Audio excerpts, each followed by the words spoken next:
A former Navy SEAL returned to a quiet northern town with only his loyal dog and a promise he could not forget. Years earlier, a Christmas village burned down, and the town chose silence instead of truth.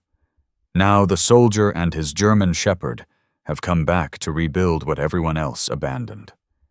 But as the snow falls over Winter Hollow, hidden secrets about the fire begin to surface. Some people want the village restored.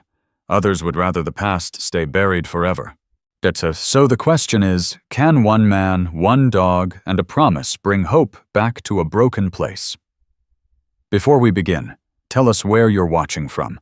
Like and subscribe to the channel so we can keep sharing meaningful stories. Now let's begin the story. The first snow of November had come early to Brightwater Hollow. It was the kind of snow that did not roar or rage, but arrived quietly, as if the sky had simply grown tired of holding its breath. It dusted the pine trees in white and spread across the frozen lake like a sheet of pale glass. The road leading into town curved between low hills and dark evergreens, its asphalt already fading beneath a thin crust of frost. A weathered pickup truck rolled slowly along that road, and inside it sat Talon Reed. At 35, Talon carried himself the way men do when discipline has become second nature. He was tall, around 6 feet tall, with a compact, powerful build that came not from vanity, but from years of endurance training. His posture was straight, even while seated, shoulders square, movements economical. His face was clean-shaven, the skin along his jaw smooth, but hardened by wind and cold. The strong line of his square jaw and high cheekbones gave him the quiet severity common among soldiers who had learned to observe before speaking. His hair was dark brown, cut short in a military style that had grown slightly longer than regulation since he left the Navy SEALs. It still held the memory of discipline, though, falling neatly without effort. But it was his eyes people tended to notice first. A pale gray blue, eyes that held a strange stillness, like the surface of the frozen lake outside the window. Not empty, not cold, just deeply watchful. Beside him sat a large German shepherd. The dog rested his chin near the window as the truck moved, amber eyes tracking the snowy fields outside. His name was Bram, 6 years old. His coat was a blend of cream, gray, and black, thick and healthy, the colors shifting under the pale winter light. The darker saddle of fur along his back gave him a wolfish silhouette. A black harness wrapped around his chest and shoulders, trimmed with a thin line of deep red stitching. The harness had a reinforced handle on the back, the kind used for working dogs trained in search or rescue. Bram had once been a military K9. Now he was something more personal. A partner. A witness. Sometimes, Talon suspected, the dog understood things before he did. The truck rolled down a small hill, and the town of Brightwater Hollow appeared beyond the trees. It looked smaller than Talon remembered. A cluster of wooden buildings gathered around a modest square. The steeple of an old church rose above the rooftops, and the frozen lake stretched behind the town like a silver mirror. Smoke curled from a few chimneys, thin and gray against the pale sky. It was quiet. Not empty, just quiet in the way small northern towns become quiet when winter approaches. Talon slowed the truck. For a moment he simply watched the town through the windshield. Memories moved through his mind the way wind moved through pine branches, softly at first, then with a sudden ache. He had not planned to come back. Not really.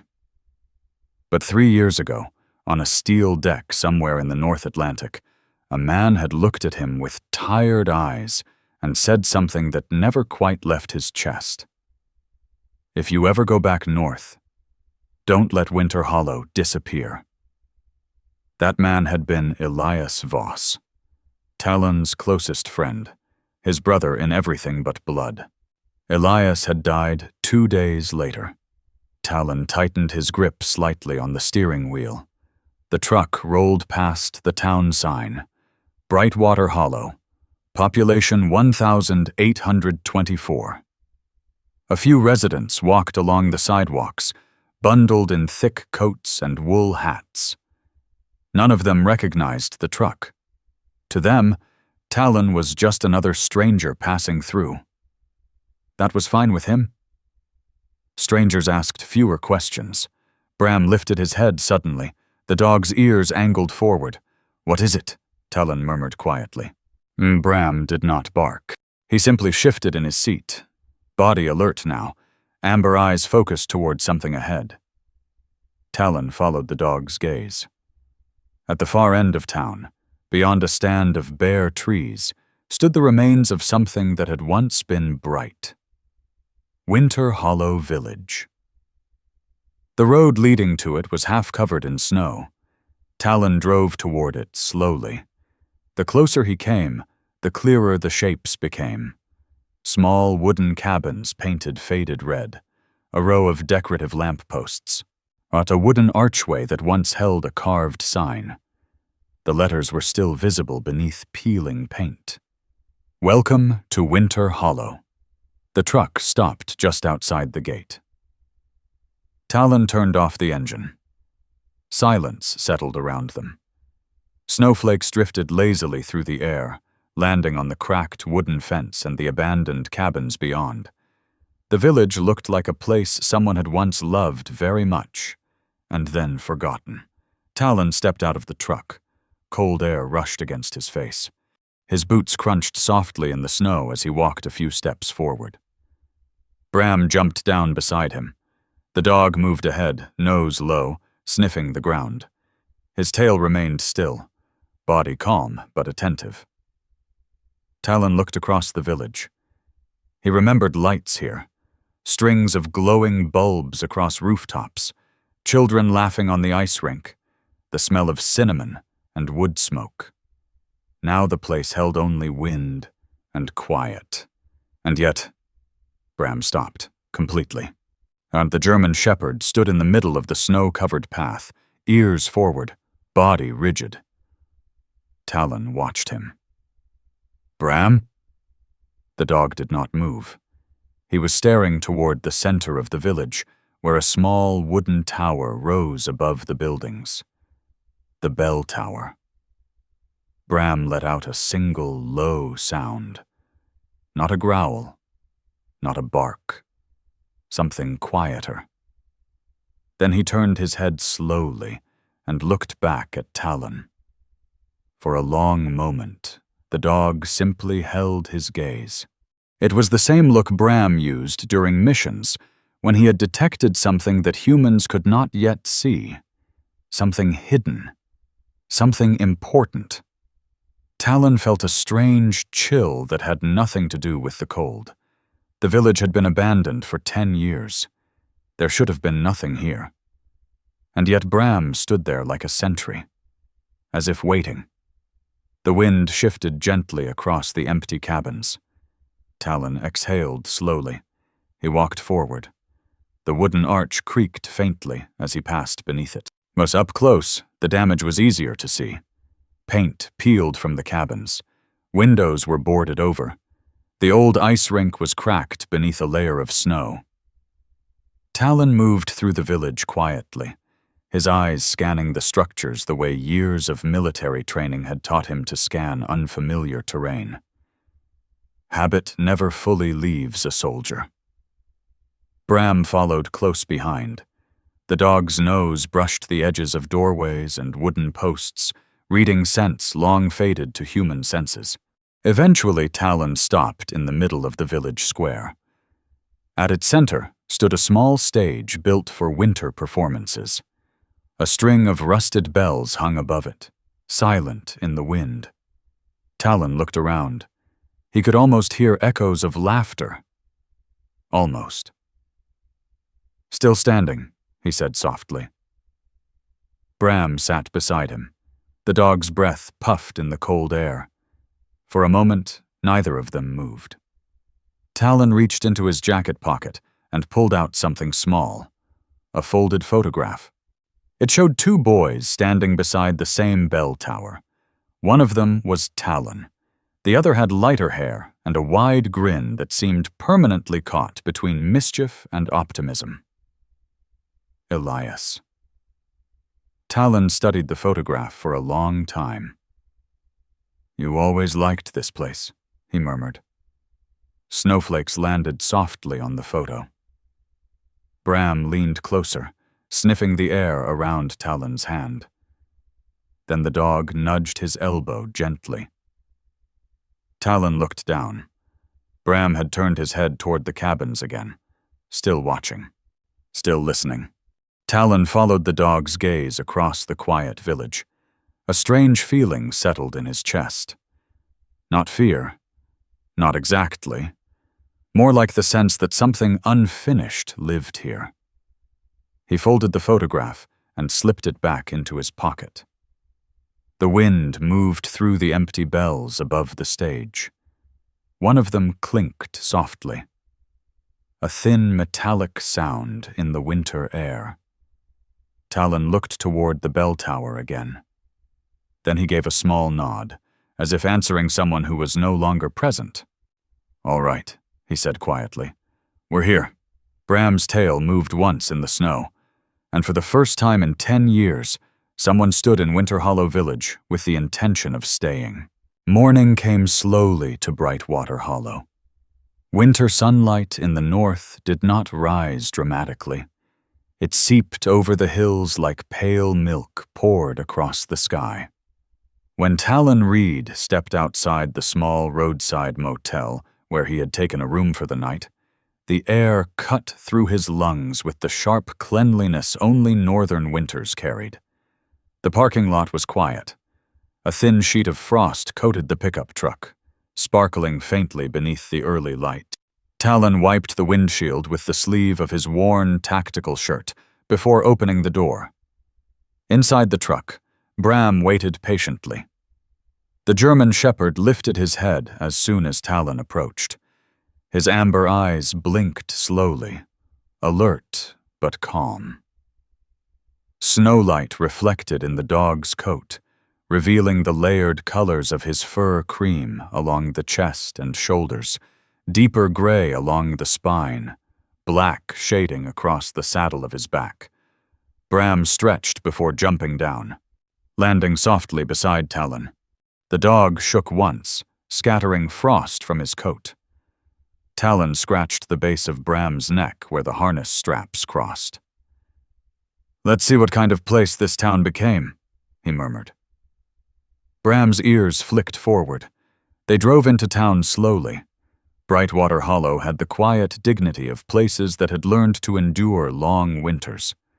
Wooden storefronts lined the main street, their paint faded but maintained with stubborn care. Small wreaths had already begun appearing on a few doors. Although the official Christmas season had not yet begun, people moved through the morning deliberately, bundled in coats and wool hats. A man carrying a crate of firewood paused as Talon's truck passed. Two women crossing the street glanced briefly toward the unfamiliar vehicle before continuing their conversation. Small towns noticed everything. They simply chose not to comment immediately. Talon parked beside a modest bakery near the corner of the square. The smell reached him even before he opened the door. Cinnamon, butter, warm bread. Inside, the bakery felt like stepping into another season entirely. The windows fogged slightly from the heat of the ovens, and wooden shelves displayed trays of fresh pastries and loaves of crusty bread. Behind the counter stood Mabel Wren. She was a woman in her late 60s, short and round-shouldered, with silver hair pulled into a loose bun at the back of her head. And flour dusted the sleeves of her knitted sweater and the front of her apron. Her face held the kind of softness that came from decades of smiling at people who needed comfort. But her eyes were sharp. They studied Talon for only a second before recognition flickered. "Well, I'll be," she said. Her voice carried the rough warmth of someone who had spent her life speaking over the noise of ovens and busy kitchens. "You're Reed's boy." Talon stopped halfway across the floor. A few people had called him that in years. "Yes, ma'am." Mabel leaned forward on the counter, studying him more carefully. "You grew into your father's shoulders," she said. "But the eyes are your own." Her gaze shifted downward. Bram sat quietly beside Talon's leg, posture straight, but relaxed. Mabel smiled faintly. "And you brought yourself a shepherd?" Bram tilted his head slightly, ears flicking. "His name's Bram," Talon said. "Good name for a dog that serious." Mabel disappeared briefly into the kitchen and returned with a small piece of biscuit. So she crouched slowly, joints cracking faintly, and offered it to Bram. The dog sniffed once before accepting it gently. "Well-mannered too," she said approvingly. Then she straightened and wiped her hands on the apron. "You didn't come back for the scenery, did you?" Talon glanced toward the window. From the bakery he could see the distant line of trees beyond which Winter Hollow stood. "No," he admitted. Mabel followed his gaze. The warmth faded slightly from her expression. Most people pretend that place never existed. She poured coffee into a thick ceramic mug and slid it across the counter. Talon wrapped his hands around it, grateful for the heat. "What happened?"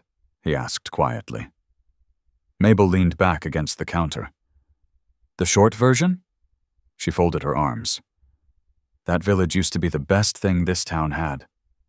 Her voice softened as memories surfaced. "Winter Hollow wasn't just decorations and tourists," she continued. It was a place where folks looked out for each other." She gestured vaguely toward the street. "When the winters got rough, people who couldn't heat their homes came there. When families needed work, we gave them something to do." She paused. Then her mouth tightened. "And then the fire happened." Talon waited. Mabel glanced toward the oven as if watching something in the past. "It started in the storage building," she said quietly. All the decorations were kept there." "What caused it?" Mabel shook her head slowly. "No one ever agreed." Her eyes hardened slightly. "Some said faulty wiring. Others said it was just an accident waiting to happen." Talon took a slow sip of coffee. "And the man who died?" Mabel looked at him sharply. "You heard about that?" "Only a little." Her expression softened again. "Tom Calder," she said. "A quiet man. Big shoulders. Always wore those old flannel shirts." She rubbed her hands together unconsciously. "Tom was helping decorate the place that night. When the fire started, there were children rehearsing a Christmas play." Her voice lowered. "He went back inside to get them out. And didn't make it back." The bakery grew quiet. Talon stared into his coffee. Bram shifted slightly beside him, as if sensing the change in the room's mood. Mabel continued after a moment. "After that, things changed. No insurance payout," she said. "Some sponsors pulled out." Her mouth twisted bitterly, and folks started blaming each other. Talon could imagine it. Communities under pressure often fractured. "So the village closed," he said.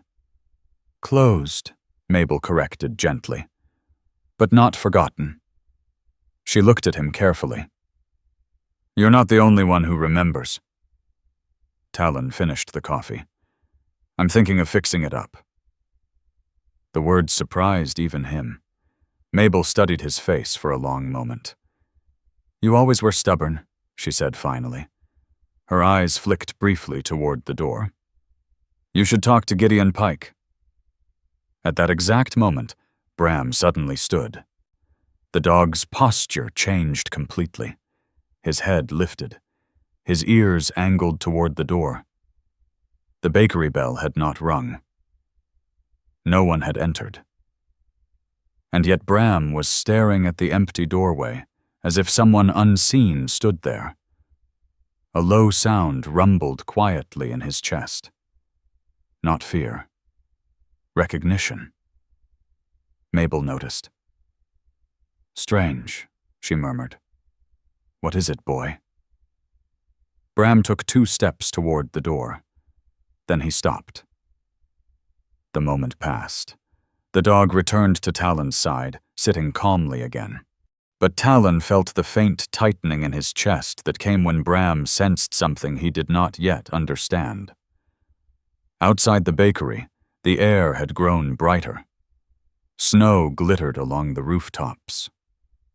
Mabel stood in the doorway as Talon prepared to leave. "You'll find Gideon at the woodshop," she said. "End of Maple Street." She hesitated. "If anyone knows how to rebuild Winter Hollow," she gave a small sigh, "it's him." Talon nodded. Bram followed him down the sidewalk. The woodshop stood at the far end of Maple Street, a squat building with stacked logs piled along the walls. The scent of fresh-cut pine drifted through the cold air. Inside, the rhythmic sound of sanding filled the room. Gideon Pike stood at a wooden workbench. He was an old man, nearly 80, tall but stooped from years of labor. His beard was thick and gray, trimmed unevenly. Deep lines marked the corners of his eyes. His hands were enormous, scarred, knuckled. The hands of someone who had spent decades shaping wood. He wore a red flannel jacket and thick work gloves. When Talon entered, Gideon did not look up immediately. He finished smoothing the edge of a wooden toy sled before setting the tool down. Then he turned. His eyes narrowed slightly. "Reed," he said. The recognition came faster than Talon expected. "You look like your father," Gideon added. Bram approached slowly. The German shepherd sniffed the air around the workshop, then walked directly to Gideon. The old man crouched stiffly. Well now," he murmured. "You're a fine animal." Bram sat beside him calmly. Talon watched. The dog did not behave this way with everyone. "Winter Hollow," Talon said. Gideon's hands froze. The silence stretched. Then the old man exhaled slowly. "You saw it?" "Yes." Gideon stood again. His gaze drifted toward the workshop window where distant pine trees marked the edge of the village. "That place was the best work I ever did." His voice carried a weight that had nothing to do with age. "And the worst memory." Talon waited. "I'm thinking of rebuilding it," Talon said quietly. Gideon looked at him for a long time. Snow began drifting outside the window. Finally, the old carpenter spoke. "You should know something first." His eyes darkened. "Not everyone in this town wants that village standing again." Talon crossed his arms. "Why?" Gideon gave a slow, tired shrug. "Because Winter Hollow reminds people of things they'd rather forget." The old man picked up the wooden sled from the table. He turned it over thoughtfully in his scarred hands. Then he looked back at Talon. "And because someone's offering a lot of money for the land." Outside, Bram suddenly barked once. Sharp. Alert. Talon turned toward the door. Beyond the street, far in the distance, he could see the road leading toward Winter Hollow. A black SUV was parked there. Watching. Then, slowly, the vehicle drove away. Talon's eyes narrowed slightly. Brightwater Hollow might look peaceful. But something about the village was already stirring. And Bram had felt it first. The cold deepened over Brightwater Hollow during the next few days. Winter in the north had a way of settling in slowly, like a guest who intended to stay for months. Frost gathered on the wooden railings of porches, and the lake beyond the town had begun to harden into thicker layers of ice. Every morning the sky appeared pale and distant, the sun hanging low as if reluctant to climb. Talon Reed spent those mornings moving between two places, the small roadside motel where he slept, and Winter Hollow Village, where he worked. The first time he returned to the abandoned village alone, the silence struck him harder than before. Without the wind from the previous evening, the place felt still in a deeper way, like a room where people had stopped speaking, but their presence lingered. Snow rested across the roofs of the cabins.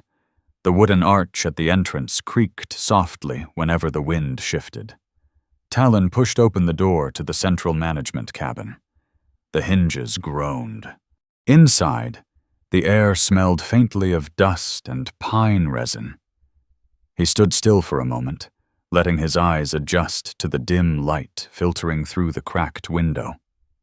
Bram padded in behind him. The German shepherd moved slowly around the room, nose close to the floor. His black harness shifted softly against his thick coat as he worked through the old scents. Talon walked toward a desk near the back wall. The wood had faded from years of neglect, but the drawers still slid open after a firm pull. And the first few contained nothing but old paperwork festival schedules, supply orders, faded brochures advertising Winter Hollow to tourists who had stopped coming long ago. Then Talon opened the bottom drawer. Something metal scraped against the wood. He pulled out a small iron lockbox. Dust coated its surface. The lock had already been broken. Talon lifted the lid. Inside were several envelopes and a leather notebook. He immediately recognized the handwriting. Elias. Talon sat slowly in the chair beside the desk. The chair creaked under his weight. He opened the notebook. The pages inside were filled with careful writing measurements, sketches, small diagrams of the village layout, not military notes. Plans. Actual plans. Talon read quietly. Elias had written about rebuilding Winter Hollow, not restoring it exactly as it had been, but changing its purpose. Instead of a tourist attraction, Elias imagined something different. A winter community center was a place where people could come when the cold became too heavy. The notes described a kitchen where anyone could cook warm meals, workshops where older residents could teach skills, woodworking, sewing, carving, an outdoor rink kept open for children after school, simple cabins that could shelter families during difficult winters. Talon ran his hand slowly across the page. He could almost hear Elias's voice explaining it. Elias had always believed places could change people, even small places. Talon turned another page. A folded document slipped loose and landed on the desk. He unfolded it. A bank statement. The account name read, Winter Hollow Renewal Fund. Talon frowned slightly. The balance was modest, but not insignificant. Elias had been sending money here for years. Bram walked closer and rested his chin briefly against Talon's leg. The dog's warm breath stirred the edge of the papers. You were planning this for a long time, weren't you? Talon murmured quietly. The room remained silent, but the presence of the notebook felt strangely alive, like a conversation that had paused rather than ended. Talon closed the lockbox gently. Outside, wind moved through the trees again. He stood and stepped out onto the porch. Bram followed. From the porch, Talon could see most of the village.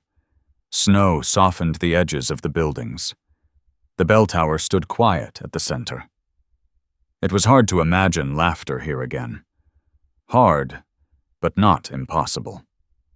Talon breathed slowly. Then he reached for the crowbar leaning against the porch wall. The first repair took nearly an hour. One of the cabin doors had warped badly from weather exposure. Talon removed the rusted hinges, shaved down the swollen wood, and reset the frame. Bram watched from the snow nearby. The dog seemed content simply observing, occasionally circling the perimeter of the square before returning. By midday, the sound of tools echoed across the empty village. Wood striking wood. Metal scraping. As the rhythm felt oddly familiar. Work had always been Talon's way of thinking. He was tightening the final hinge when footsteps approached behind him. "Took you long enough." Talon turned. Gideon Pike stood at the edge of the square. The old carpenter's flannel jacket hung loosely from his tall frame, and a heavy wool cap covered most of his gray hair. His beard looked rougher than before, as though he had skipped trimming it that morning. His eyes studied the repaired door. Then they moved to Talon. "Thought about what you said," Gideon continued. "About rebuilding this place." He stepped forward slowly, boots crunching through the snow. Bram rose and approached him calmly. Gideon crouched stiffly, scratching behind the dog's ear. "You remember this place too, don't you?"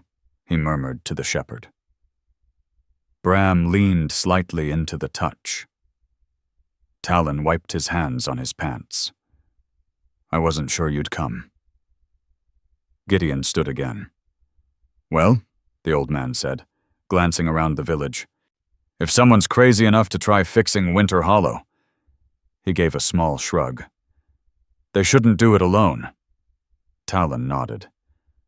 "Fair enough." They spent the next few hours inspecting the structures. Gideon moved slowly, but with remarkable precision. His hands traced the edges of beams and joints with the instinct of someone who had spent a lifetime working with wood. "Frame's still solid," he muttered at one point. "Most of the damage is surface." He tapped the railing of a cabin porch. "Storms didn't take this place down." He paused. "People did." Talon didn't respond. They both understood what Gideon meant. Late in the afternoon, Bram suddenly froze. The dog's posture shifted instantly. His ears lifted. His body angled toward the far edge of the village, near the old ice rink. Bram began walking slowly across the square. Talon followed. The dog stopped beside a snow-covered wooden bench. Then he lowered his nose and pawed lightly at the ground. Snow scattered. Out beneath it lay something half-buried. Talon brushed the snow away. A small wooden carving appeared. A child's toy. A reindeer carved from pine. Talon turned it over in his hand. On the bottom was a name carved with a small knife. E.V. Elias Voss. Bram sat quietly beside him, watching. Talon stared at the carving. He remembered the day Elias had made it. They had been boys then, 10 years old. Gideon had taught them how to carve simple toys in the workshop. Elias had insisted on making a reindeer for the Christmas festival. He said every Christmas village needed one. Talon closed his hand around the carving. For a moment, the village felt less empty, like something had waited patiently for them to return. Behind him, Gideon spoke quietly. "Maybe this place still has some life left." Talon slipped the carving into his jacket pocket.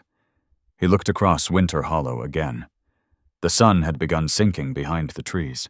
Its long shadows stretched across the snow, and for the first time since he arrived in Brightwater Hollow, Talon felt something stronger than obligation. Possibility. He picked up the crowbar again. "Let's keep working," he said. Gideon nodded.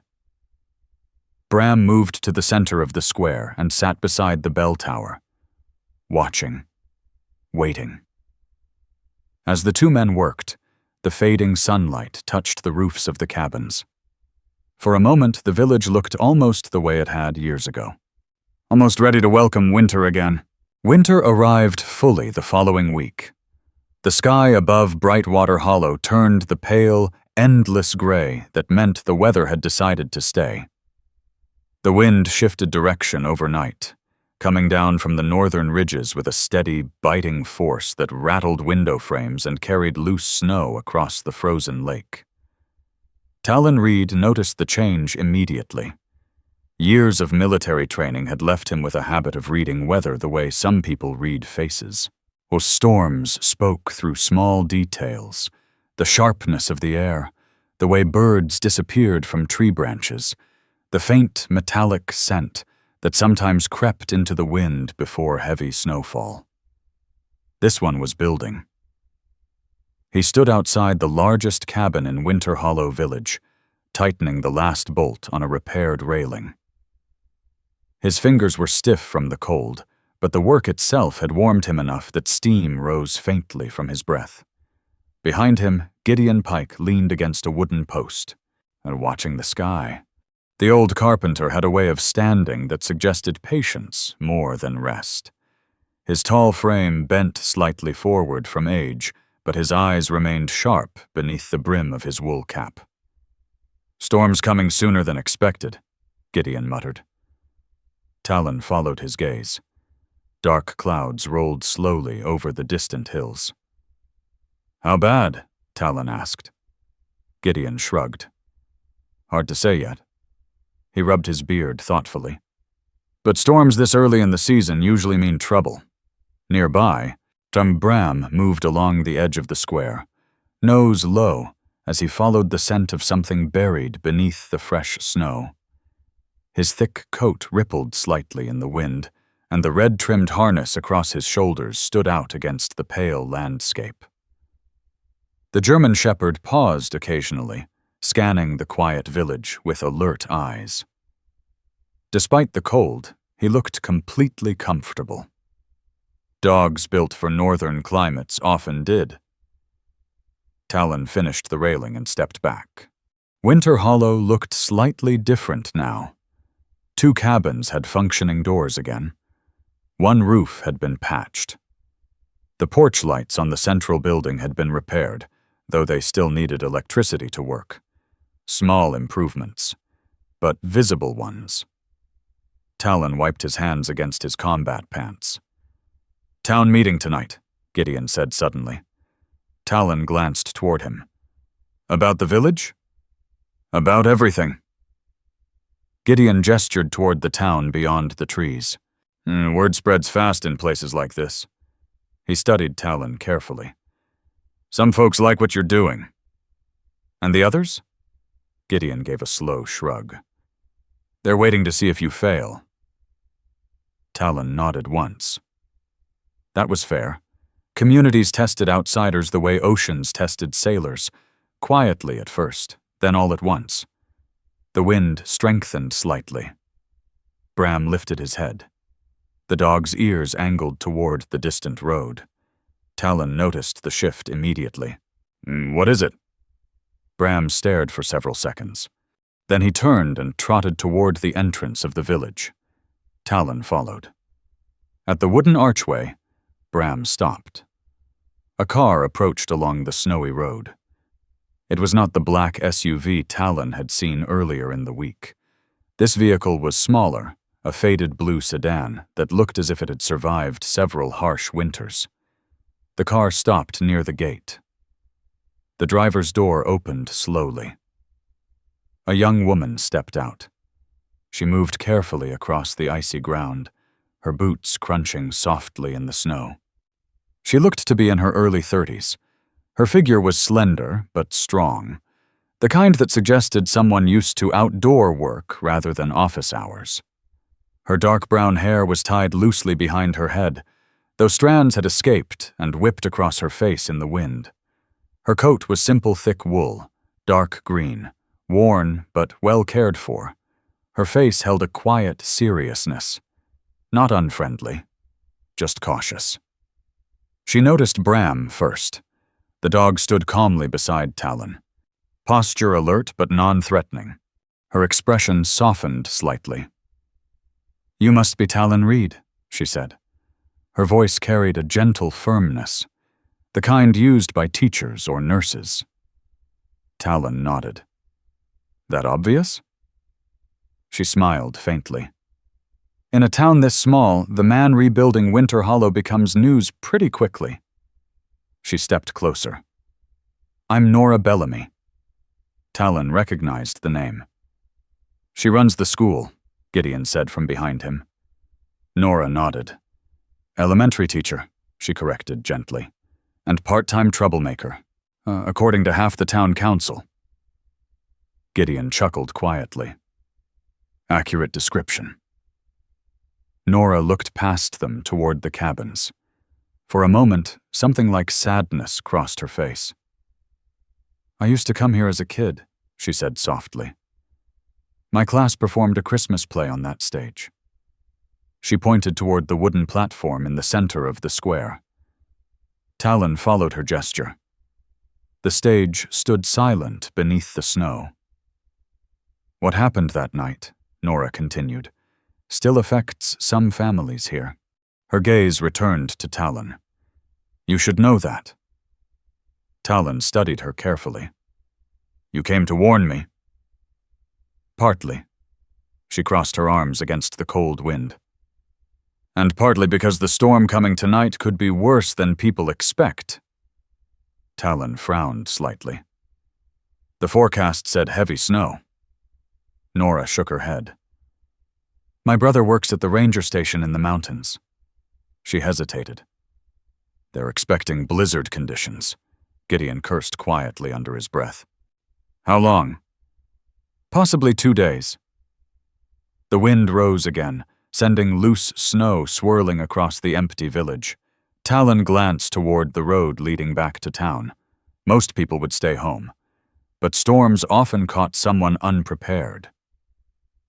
Bram suddenly began moving, not running, walking with focused urgency toward the edge of the village. His nose lifted slightly as he followed a scent carried on the wind. Then he stopped. Far down the road, beyond the trees, a faint sound echoed through the air. And a car horn, weak, intermittent, the kind of sound made when a vehicle's battery struggled in extreme cold. Bram looked back at Talon. His amber eyes held the same expression he had used countless times during missions. Someone needs help. Talon didn't hesitate. "Keys," he said quickly to Gideon. The old carpenter tossed him the truck keys without question. "Road gets dangerous past the ridge," Gideon warned. "I'll manage." Nora stepped forward. "I'm coming with you." Talon shook his head. "Too risky." "I grew up here," she replied calmly. "I know those roads." The wind strengthened again. Snow began falling harder. Bram was already moving toward the truck.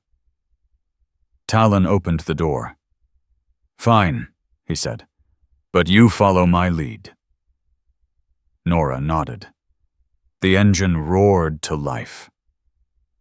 They drove slowly along the snow-covered road, following the faint sound of the horn. Visibility dropped quickly. Snow whipped across the windshield in thick waves. Bram stood between the seats, watching the road with intense focus. "Another mile," Nora said, peering through the storm. "There's a curve near the lake." Talon slowed the truck. Moments later they saw it. A small minivan had slid partially off the road. Its front wheel was buried in deep snow. The driver's door hung open. Beside the vehicle stood a woman clutching a small child. She waved desperately as the truck approached. Talon parked and stepped out immediately. The wind nearly knocked him sideways. The woman looked exhausted. Her coat was thin, and snow clung to her dark hair and eyelashes. She appeared to be in her late 20s, her face pale with cold and worry.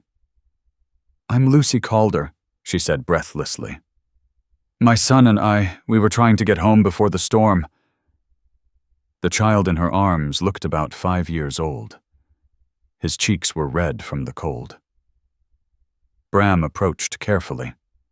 The boy reached out instinctively, touching the dog's thick fur. "He's warm," the boy whispered. Lucy's eyes filled with relief. "Our heater stopped working," she explained. "I didn't know where else to go." Nora placed a comforting hand on her shoulder. "You're safe now." Talon helped them into the truck. The storm intensified as they turned back toward Winter Hollow. Inside the cab, the boy leaned against Bram's side. The dog remained perfectly still, like a living heater.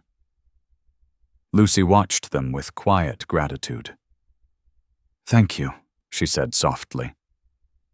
Talon kept his eyes on the road. "It's what neighbors do." Behind them, the storm swallowed the road completely. But ahead, the lights of Winter Hollow began to glow faintly through the snow. And for the first time since the village had closed, someone had come there not for memory, but for shelter. The blizzard lasted through the night. By morning, Brightwater Hollow had disappeared beneath a heavy blanket of snow. The road that led from town to Winter Hollow Village had become little more than a pale corridor between drifts that climbed halfway up the trees. Inside the central cabin, warmth slowly returned to the air. Talon Reed had managed to coax the old propane heater back to life sometime after midnight. The machine rattled and hissed like a tired engine, but it pushed enough heat into the room to keep the cold from creeping into the bones of the people inside. The cabin smelled faintly of pine boards, melted snow, and the soft sweetness of hot cocoa that Nora Bellamy had found in a forgotten cupboard. Lucy Calder sat at the small wooden table near the window. Her dark hair had dried into loose curls around her shoulders, and the exhaustion in her face had softened into quiet relief. She had wrapped herself in an old wool blanket Talon had found in a storage closet. Her son, Ethan. Calder slept on the couch. The boy had dark hair like his mother and a narrow, thoughtful face.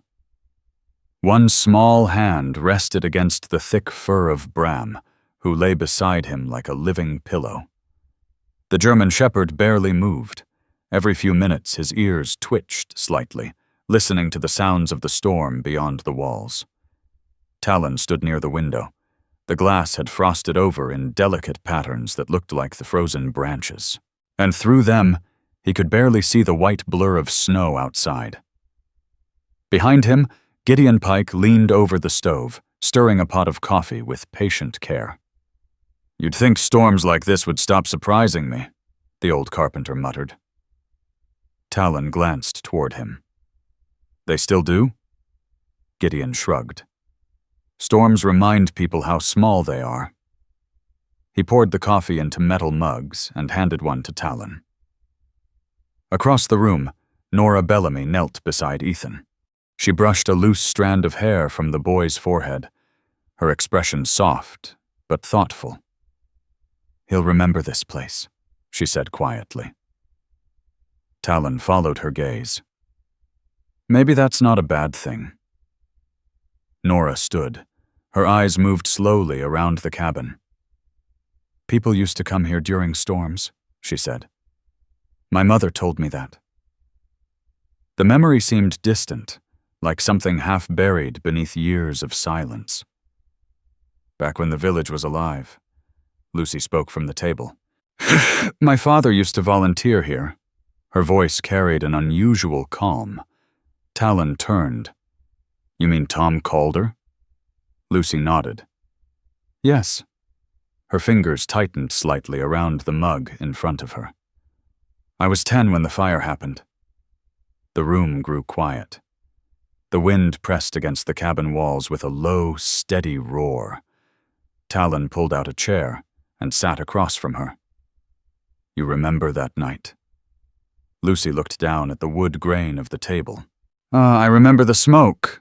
Her eyes shifted toward the frosted window. And the sirens. She swallowed once. My father told everyone to leave. Her voice trembled slightly. He went back inside after the children. Bram lifted his head slowly. The dog watched Lucy with steady attention. My mother always said the fire was an accident, Lucy continued, but she never sounded convinced. Talon leaned forward slightly. What do you mean? Lucy hesitated. Then she reached into her coat pocket and pulled out a small folded envelope. I found this after she died last year. She slid it across the table. Talon opened it carefully. Inside was a faded photograph. It showed several men standing beside the Winter Hollow storage building many years earlier. Decorations hung from the roof behind them. At first, the image looked ordinary, but then Talon noticed something. One of the men held a set of electrical wires in his hands, and standing beside him, a younger Gideon Pike. Talon looked up, and the old carpenter stood frozen beside the stove. For a moment, the only sound in the room was the heater rattling softly. Gideon? Talon asked quietly. The old man did not answer immediately. He removed his wool cap slowly. His gray hair was thinner than Talon had realized. Finally, he sat down heavily in the nearest chair. That photograph, Gideon said slowly, was taken the week before the festival. Lucy watched him carefully. You were there when the wiring was installed. Gideon rubbed his face with both hands. Yes. His voice had grown rough. I built most of the village structures. Talon studied him. Did you install the electrical system? No. The answer came quickly. Another man handled that. Who? Gideon stared at the photograph. For a long moment he said nothing. Then he spoke quietly. Daniel Theghiel Mercer's father. The name hung in the air. Talon recognized it immediately. Daniel Mercer was the wealthy investor who had been trying to buy the Winter Hollow land. Lucy leaned forward. You're saying the fire wasn't just an accident? Gideon's shoulders sagged. No. His voice carried a weight of long-held regret. The wiring was rushed. He closed his eyes briefly. The sponsors wanted the village finished before Christmas. Talon felt a slow tightening in his chest. And Mercer's father cut corners. Gideon nodded once. But no one wanted to admit it. Lucy's hands trembled slightly. My father died because someone didn't do their job. The room fell silent again.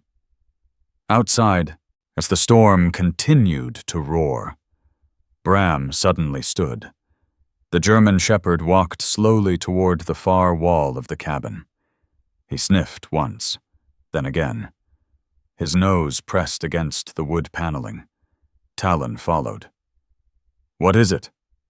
Bram pawed lightly at the wall. A dull sound echoed from the wood. Hollow. Talon looked at Gideon. Was there storage behind this wall? The old carpenter frowned. There shouldn't be.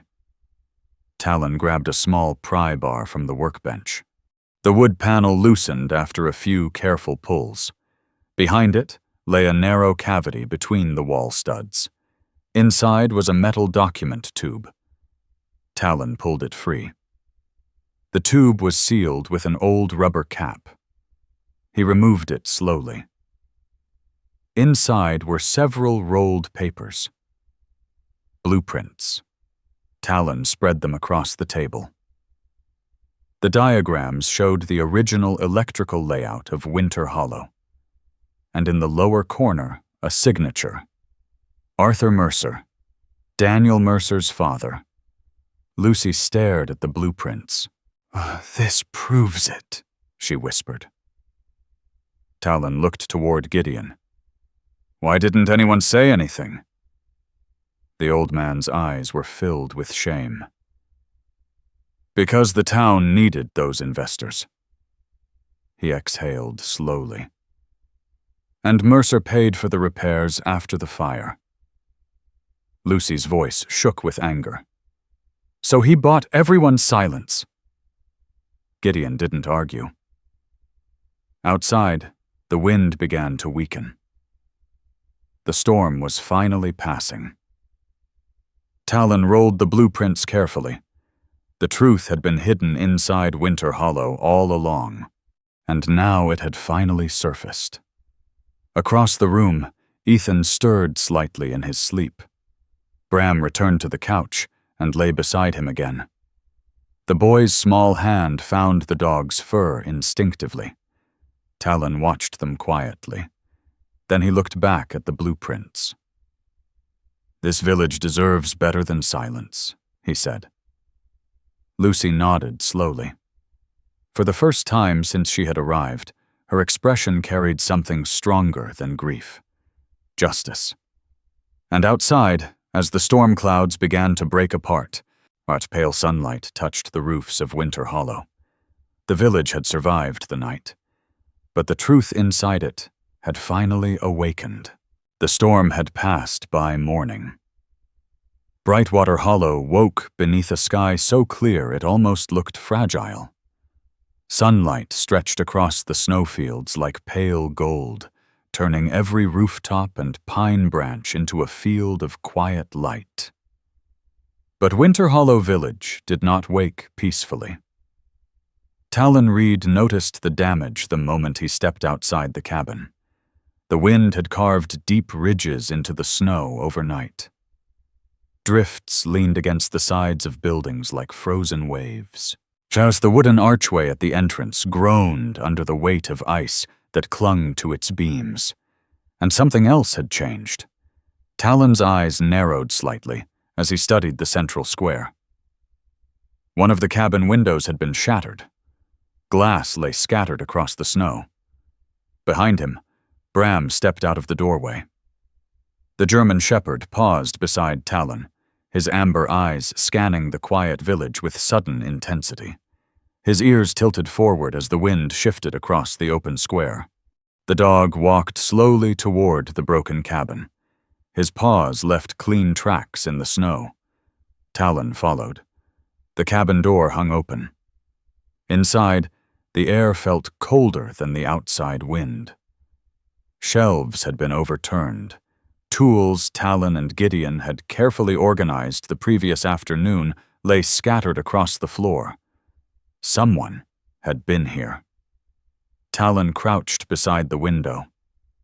Snow had blown in through the broken glass, partially covering a set of boot prints. Large, heavy. Not Gideon's, not Nora's, and definitely not Lucy's. Bram lowered his nose to the ground. He inhaled deeply once, then again. A low rumble formed in the dog's chest. Not anger. Recognition. Yeah, Talon murmured quietly. I smell it too. Behind them, the sound of a truck engine approached. Gideon Pike arrived a few minutes later, his old pickup sliding carefully along the icy road before stopping near the entrance of the village. The old carpenter stepped out slowly. His tall frame looked even thinner beneath his thick winter coat. What happened here? He asked. Talon gestured toward the broken window. Someone paid a visit. Gideon studied the damage. Then his gaze shifted to the scattered tools. They weren't stealing anything, he said. No. Talon straightened. They were sending a message. The old carpenter nodded slowly. Neither man needed to say the name. Mercer. Across the square, Bram had moved toward the edge of the village again. The dog's posture had changed. His body was still. Completely still. Talon turned. What is it, boy? Bram stared toward the forest line beyond the cabins. The trees there stood quiet beneath layers of fresh snow. Nothing moved. Nothing that human eyes could see. Yet Bram remained focused, watching, listening. Gideon followed Talon's gaze. "Storm probably pushed animals down from the hills," he suggested. But Talon shook his head. "Not this time." He had learned long ago to trust the dog's instincts. Bram did not react like this to wildlife. The shepherd turned and trotted back toward the square. Then he stopped beside the wooden stage in the center of the village. He sat down and waited. A few minutes later, a car approached. Not the black SUV Talon had seen days earlier. This one was older, a battered red pickup that rattled loudly as it rolled into the village. The driver stepped out. Daniel Mercer looked exactly the way Talon expected a man raised in money and expectation to look. He was in his early 40s, tall but narrow-shouldered, with carefully styled dark hair and a neatly trimmed beard. His coat was expensive dark wool with polished buttons, and his boots had never seen the kind of work Gideon's had. But his face carried tension. The kind that comes when someone realizes a story they thought was buried is beginning to breathe again. Daniel's eyes moved slowly across the village. Then they landed on Talon. "I suppose this is where we talk," he said. His voice was calm, but it carried something beneath it. Unease. Talon crossed his arms. "You broke my window." Daniel glanced briefly toward the damaged cabin. "That wasn't me." The answer came quickly. Talon watched him carefully. Bram stood between them now, body relaxed but alert. Daniel noticed the dog. "German Shepherd," he said quietly. "Military?" "Retired." Daniel nodded faintly. "My father hated dogs like that." Talon raised an eyebrow. "Why?" Daniel looked away briefly. Because they notice things." The wind carried a thin whistle through the broken window. Snow shifted along the rooftops. Daniel sighed and stepped closer. "I heard you found some old documents." Talon didn't respond. Daniel's eyes moved toward the central cabin where the blueprints now rested safely inside. "My father built part of this place," Daniel continued. "That's one way to say it." Gideon stepped forward slightly. His old hands clenched at his sides. You mean he wired the place like a death trap?" Daniel's expression tightened. "You think I don't know that?" The words came out sharper than expected. For a moment, no one spoke. Then Daniel exhaled slowly. "My father spent the rest of his life trying to fix that mistake." Gideon's eyes hardened. "Too late for Tom Calder." Daniel didn't argue. The silence between them stretched longer. Finally, he looked back at Talon. "You're trying to rebuild Winter Hollow." "Yes." Daniel glanced across the village. Snow drifted softly between the cabins. You think bringing this place back will fix what happened?" Talon shook his head. "No." "Then why?" Talon looked toward the stage where Bram had first sat when the truck arrived. "Because people still need it." Daniel studied him carefully. For the first time, some of the tension left his face. "My father never wanted the truth to stay buried," he said quietly. "He wanted to tell the town." Gideon scoffed. "He paid them instead," Daniel nodded slowly. "Because the investors threatened to destroy the village entirely if the scandal went public." Talon considered that. Corporate damage control. He had seen versions of it before. Daniel reached into his coat pocket. He pulled out a small envelope. Inside was a check, a large one. "Winter Hollow Foundation," he said. My father created it before he died. He held the check out. For rebuilding. Talon didn't take it. Why now? Daniel looked around the village one more time. Because if someone else buys this land... He hesitated. They'll tear everything down. The wind softened. For a moment, the village seemed to hold its breath. Behind them, Bram stood suddenly. The shepherd turned toward the forest again. His ears lifted, his body tensed. Talon followed his gaze. Something moved between the trees. Just briefly.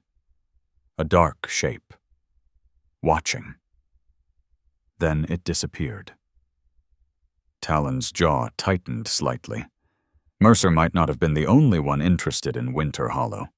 Daniel noticed Talon's expression. What is it? Nothing yet.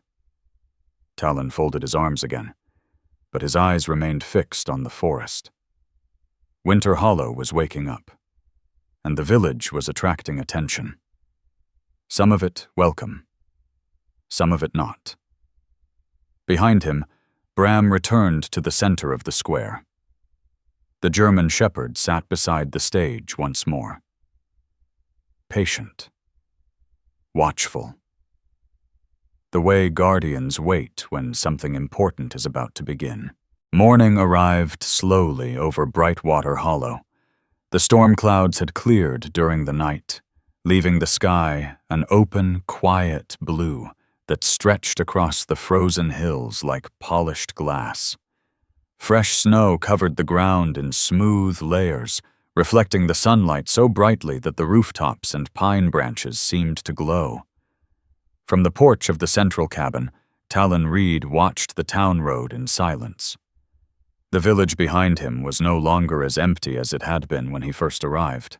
While footprints crossed the square, smoke curled from the chimney of the main lodge where Gideon had managed to repair the old stove. Lucy and her son had helped clear the snow from the entrance earlier that morning. Winter Hollow looked less like a ghost now, and more like a place where people lived. Behind Talon, the wooden door creaked open. Nora Bellamy stepped onto the porch, carrying a small metal thermos. Her dark hair was tied back loosely, and the cold had brought a soft color to her cheeks. She handed Talon a cup of coffee without a word. "You've been standing out here a while," she said. Talon nodded toward the road. "The town meeting is today." Nora leaned against the porch railing. Brightwater Hollow's council met only when something serious needed deciding, and today's meeting would determine whether Winter Hollow lived again or disappeared permanently. "Think they'll vote against you?" she asked. Talon took a slow sip of coffee. "I think people are afraid." Nora didn't argue. If fear had shaped this town for years, the fire, Tom Calder's death, the silence afterward. Communities rarely forgot things like that. Across the snow-covered square, Bram lay in the sunlight. The German shepherd rested near the wooden stage where children once performed Christmas plays. His thick coat shimmered slightly in the winter light, the cream and gray fur rippling gently whenever he shifted position. Though his eyes were half closed, Talon knew the dog wasn't truly sleeping. Bram listened to everything. The wind, the birds, the distant movement of cars along the road. Sometimes Talon suspected the dog listened to things people could not hear at all. Footsteps approached through the snow. Gideon Pike emerged from the workshop carrying a wooden crate filled with tools. The old carpenter's beard glittered faintly with frost. "You ready?" Gideon asked. Talon set the empty cup aside. As I'll ever be." The Brightwater Hollow Town Hall was a modest brick building near the center of the square. Inside, the room smelled faintly of polished wood and old paper. Rows of folding chairs filled the floor. Nearly every seat was occupied. Farmers in heavy coats, shop owners still wearing their work aprons, retired couples who had lived in Brightwater Hollow for 50 years or more. Talon entered quietly, with Nora and Gideon. The murmurs inside the room shifted slightly. People recognized him now, not as a stranger, but as the man stirring up memories the town had tried to bury. At the front of the room sat the town council, 5 members, and beside them stood a tall man with carefully combed silver hair and a polished suit that looked slightly too formal for the small-town meeting hall. This was Mayor Harold Whitaker. He had served as mayor for almost 15 years. Whitaker was in his early 60s, with sharp cheekbones and narrow eyes that suggested he preferred order over conflict. His voice, when he spoke, carried the smooth confidence of someone used to guiding difficult conversations. He tapped a small wooden gavel against the table. "Let's begin." The room quieted. Whitaker looked toward Talon. "Mr. Reed has asked to address the council regarding the future of Winter Hollow Village." He gestured toward the front of the room. Talon stepped forward. The floorboards creaked slightly beneath his boots. He had stood before commanders and battlefield briefings. But this moment felt strangely heavier, because these were not soldiers. These were neighbors. He placed the rolled blueprints on the council table. "The village can be rebuilt," he said. His voice carried clearly through the hall, not as a tourist attraction. He glanced toward the people gathered in the chairs, but as a community space. A murmur moved through the room. Talon continued. "Shelter during storms. Workshops. A place for families who need help during the winter." He paused. "This town used to take care of each other there." Lucy Calder stood slowly from her chair near the back of the room. The young mother looked nervous, but determination steadied her voice. "My father died helping people in that village." The room grew very still. Lucy held up the photograph she had shown Talon. The fire wasn't just an accident. She placed the blueprint with Arthur Mercer's signature beside the photograph. Silence spread across the hall. Mayor Whitaker studied the papers carefully. Then he leaned back in his chair. "Daniel Mercer has already confirmed this information," he said quietly. Several people in the room exchanged surprised looks. Whitaker folded his hands. "His family's foundation has offered financial support to rebuild the village." That news spread through the room like a ripple through water. Some faces brightened. Others tightened. Gideon stepped forward beside Talon. "I built half those cabins myself," the old carpenter said, "and I'm willing to build them again." A woman near the front stood. Martha Doyle was nearly 80 years old. Her white hair was pinned carefully beneath a knitted hat, and her hands trembled slightly as she leaned on a wooden cane. "My grandchildren used to skate there," she said softly. "If we rebuild it, maybe their children will too." More voices began rising around the room, some hopeful, some cautious. Fear and memory were wrestling quietly in the hearts of everyone present. At that moment, Bram stood. The German shepherd had been lying near the doorway. Now he walked slowly into the center aisle. The dog's calm presence drew every eye in the room. He stopped beside Talon. Then he turned and looked across the crowd. For a long moment, Bram simply watched the people. His amber eyes moved from face to face, quiet, patient. Something about the moment felt strangely powerful, not dramatic, and just deeply human. A reminder of something simple. Trust. Mayor Whitaker cleared his throat. "The council will vote now." The 5 council members leaned together briefly. Papers shifted. Pens tapped quietly against the table. Then Whitaker lifted his head. "All in favor of restoring Winter Hollow Village as a community project." One hand rose, then another. then a third, a fourth, finally the fifth. The mayor placed the gavel down gently. "The motion passes." The room erupted, not in shouting, but in something warmer, relief. People began speaking at once, offering help, tools, labor, ideas.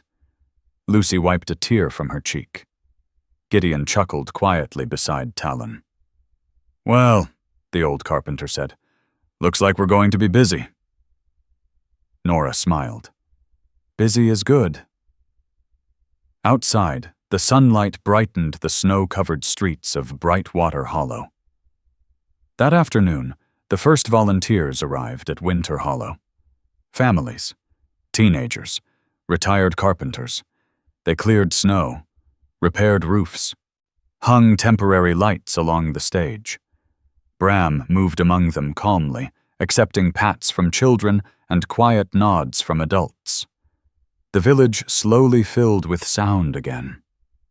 Laughter. Hammering. Music from an old radio someone had brought along. By evening, Talon stood once more on the porch of the central cabin. The sky had turned pink above the mountains. Behind him, Winter Hollow glowed softly beneath the newly lit string lights. Bram sat beside him. The German shepherd looked across the village, watching, guarding. Talon reached into his jacket pocket. The small wooden reindeer Elias had carved rested in his hand. "You were right," Talon murmured quietly. "Some places deserve a second chance." The wind moved gently through the bell tower. And this time, the bells rang. Not from emptiness, but from life returning. Winter Hollow Village was no longer a memory. It was home again. Before we leave this story behind, there is something worth remembering. Sometimes the greatest miracle is not something dramatic or supernatural. Sometimes a miracle is simply a person who chooses to stay when everyone else has given up. A man keeping a promise. A dog that refuses to stop listening. A town that finally finds the courage to remember instead of forgetting. Winter Hollow was never saved by one hero alone. It was restored by truth, by courage, and by people who decided that kindness still matters. And in many ways, that is how God works in our lives. Not always through thunder or sudden answers, but through quiet moments, through small acts of faith, through people who step forward when something good needs protecting. Maybe you are carrying something like that in your own life right now. A promise you made long ago, a place in your heart that still needs healing, a memory that feels too heavy to face. But this story reminds us that God does not abandon the broken places. Sometimes He waits for someone brave enough to return, to rebuild, and to love again where others only saw ruins. If this story meant something to you, take a moment and share it with someone who might need a little hope today. Leave a comment and tell us where you are watching from, or what part of the story touched your heart the most.